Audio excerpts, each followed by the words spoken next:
Hey guys, welcome back to another video. So time అయితే ముందు phone ఉంది కానీ చూసుకోబోద్దు అవుతలేదు. కాకపోతే ఏంటంటే నేను మ్యాప్ పెట్టుకోలేదు కదా. సో బోర్డ్స్ కోసం చూస్తున్నా ఎంత దూరం వచ్చామా, ఏమన్నా బోర్డ్స్ ఉన్నాయని చెప్పి. కానీ ఎర్లీ మార్నింగ్ ఈ వెదర్ సూపర్ ఉంది యాక్చువల్గా. వెదర్ మాత్రం ఎక్సలెంట్ ఉంది, ఎందుకంటే మరీ ఎక్కువ ఎండ కూడా లేదు ఈ టైంకి. సో నేను వెళ్ళే స్పీడ్కి కరెక్ట్గా మ్యాచ్ అయింది వెదర్ కూడా. ఎందుకంటే కొన్నిసార్లు ఎండకి చాలా స్పీడ్. Okay, okay. సో ఇంకా చాలా దూరం ఉంది వెళ్ళాల్సింది మనం. సో మనం బోర్డు చూడొచ్చు. సో ఏం చెప్తున్నా అంటే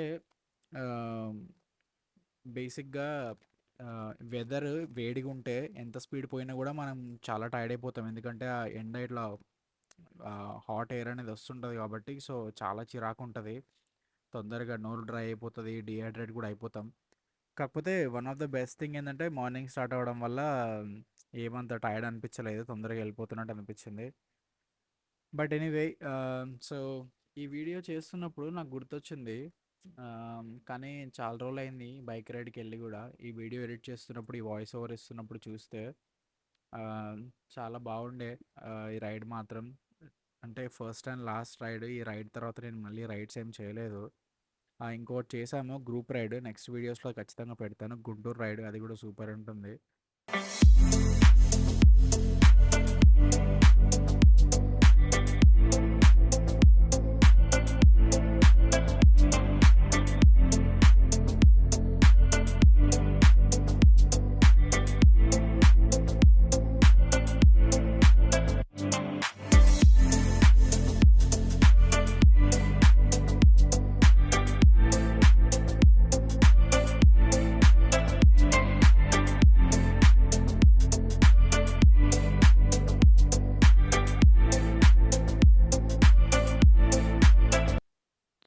వీడియో చూస్తుంటే ఎక్సలెంట్ ఉంటుంది తర్వాత. కాకపోతే రైడ్ చేసేటప్పుడు చాలా కాన్షియస్గా ఉండాలి రోడ్ మీద. సో చాలా రెస్పాన్సిబుల్ కూడా ఉండాలి. ప్రతిసారి నేను అదే చెప్తాను. కొన్నిసార్లు నాకు చిరాకు దుబ్బుతుంది కంటిన్యూగా అలా రైడ్ చేస్తుంటే. కానీ బ్రేక్ తీసుకోవడం చాలా అవసరము. ఎవ్రీ 100 కిలోమీటర్స్కి లేదా 80 కిలోమీటర్స్కి అట్లీస్ట్, లేదా 200 కిలోమీటర్స్కి. It depends on your engine and the bike. So ఏదైనా కూడా కొద్దిగా రోడ్ చూస్తూ స్పీడ్ లిమిట్స్లో మెయింటైన్ చేస్తూ బెటర్. నైదర్ ఓవర్ స్పీడ్ వెళ్ళి, లేదంటే యూనో అండర్ స్పీడ్ వెళ్ళి వెనకాల కూడా ఇబ్బంది పెట్టకుండా. సో మ్యాక్సిమం స్పీడ్ మనం కొన్నిసార్లు మెయింటైన్ చేయొచ్చు. కాకపోతే ఏంటంటే వెనకాల వచ్చే వాళ్ళకి కొద్దిగా ఇబ్బంది లేకుండా, ముందు వెళ్ళే వాళ్ళని మనం ముందెళ్ళి కటింగ్స్ అట్లా కొట్టకుండా జాగ్రత్తగా రెస్పాన్సిబుల్గా వెళ్తే బాగుంటుంది.